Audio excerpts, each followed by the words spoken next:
If you're awake right now, you're probably as curious as I am. As a baseball fan, I dove into YouTube recently and came across videos of people getting pulled mid-game because they had just been traded mid-game. And it got me thinking, has anybody ever been traded mid-game to the team that they were playing and gotten to play for both teams in the same game?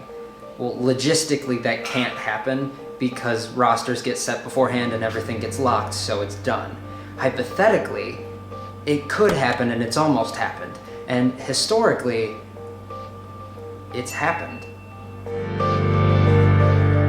When I say hypothetical, I mean within the realm of what we consider the same game, the same day. In any sport, a game is considered something that happens for a couple hours and starts and ends on the same day, and you have a final score. However, in the realm of sports and lots of rain delays, games can get postponed or protested or suspended. So hypothetically, a guy could start on one team the day the game starts, the game gets postponed, the guy gets traded to the other team, the game gets picked up, and he's now playing for the other team in the same game, even though it's not on the same day. One of my favorite examples of this is in the NBA.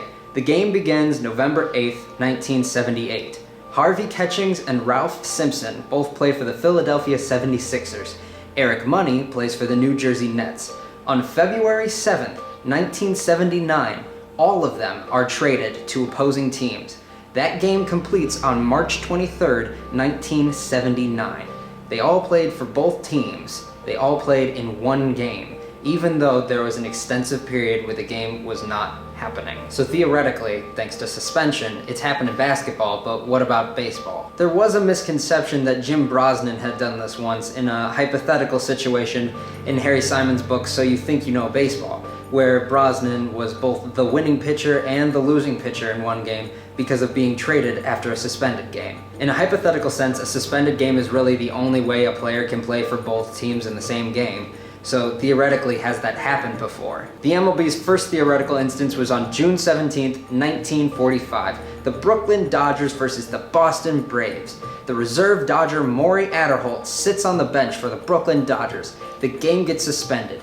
Adderholt gets traded to the Boston Braves August 1st, 1945. The game that's suspended finishes August 4th, 1945. He simply sits on the bench for the entirety of the game for both teams. However, the possibility was there that he could have played for either team at any point in time. Theoretical instance number 2, June 17th, 1951. The New York Giants versus the Pittsburgh Pirates. Reserve infielder Hank Schen's pitch ran for the Pirates in the 8th inning. The game gets suspended. He's traded to the Giants June 30th, 1951. The game finishes July 25th, 1951. He didn't play that day. Again, there was the opportunity. He played for one team, he was on both teams before the game was over. Now I'm sure you guys are 3 steps ahead of me, right? Thanks to all the theoretical instances and possibilities, thanks to suspended games and postponed games, it's inevitable that somebody is going to play for both teams in one game thanks to the suspension. In fact, time has given enough opportunity to 20 players to start on one team, the game gets suspended, and the player finishes the game on the other team. They are a bit of a stretch for most of them though. For example, June 13th, 1943. D. Moore pinch hits unsuccessfully in a Dodgers-Braves game. The same day, the Giants-Phillies have a suspended game. Moore gets sold to the Phillies July 19th, 1943. He bats 0-1 the day the game resumes. Like I said, that's a complicated stretch. Technically, he played for 2 teams in 2 games that happened the same day, even though they definitely didn't happen the same day. And a lot of these cases, there's a complication to it, except for 3 names that really stand out. Max Flack, Cliff Heathcote, and Joel Youngblood. These 3 guys have accomplished something that is fascinating in the realm of baseball, and I'll get to Max and Cliff in a bit, but I want to start with Joel. It's early in the day, August 4th, 1982, Mets versus Cubs. Joel Youngblood, batting for the Mets, goes 1 for 2, they win 7-4. He gets traded after the game to the Montreal Expos, who played the Philadelphia Phillies that same night. Youngblood pinch hits in the 7th inning, they win 5-4. He gets 2 hits for 2 teams in 2 cities on the same day.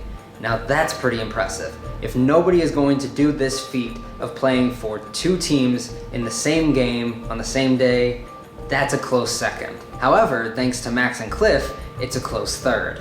The afternoon of May 30th, 1922, the Cardinals and Cubs face off at Cubs Park for Game 1 of a Memorial Day doubleheader. Center fielder Cliff Heathcote bats 7th for St. Louis and finishes 0 for 4, while right fielder Max Flack for the Chicago Cubs drives in a run. Cubs win 4-1.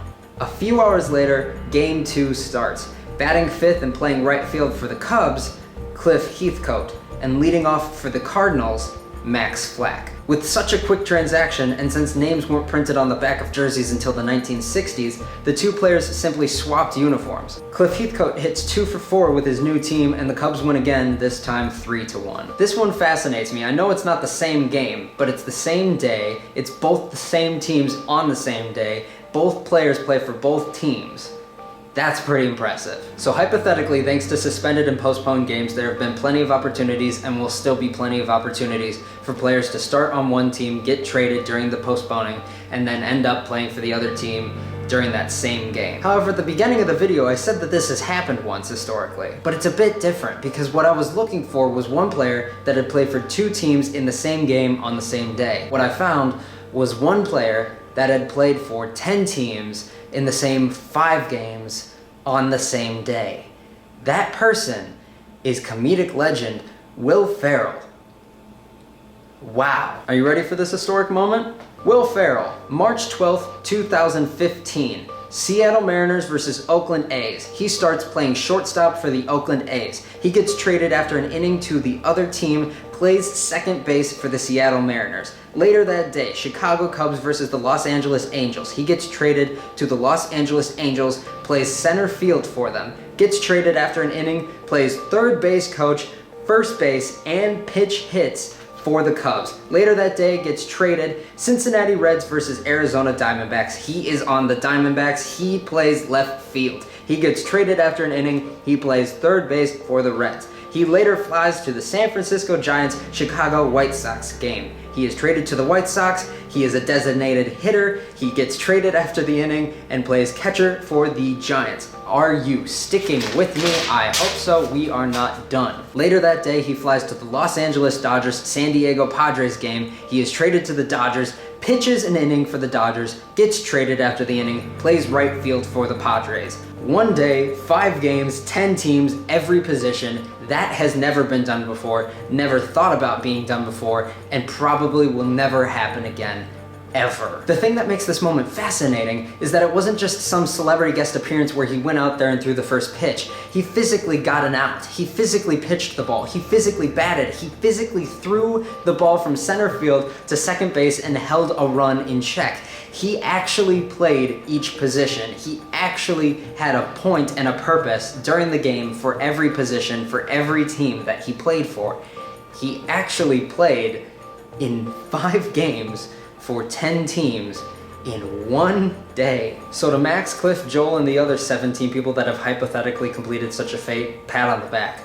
But to Will Ferrell, you have actually completed a lifelong goal of mine that I've had since I was about 3 years old, and to me, that is amazing. As much as some people may think of it as just a publicity stunt or something for TV, he really did it. I hope some or all of this fascinated you. Please subscribe because I will be doing this a lot more because there's a lot that fascinates me at 2 to 3 in the morning. Please comment down below if there's anything you want me to touch on or if you have a comment on something that I already touched on. And until next time, we should probably go to bed because it's very late.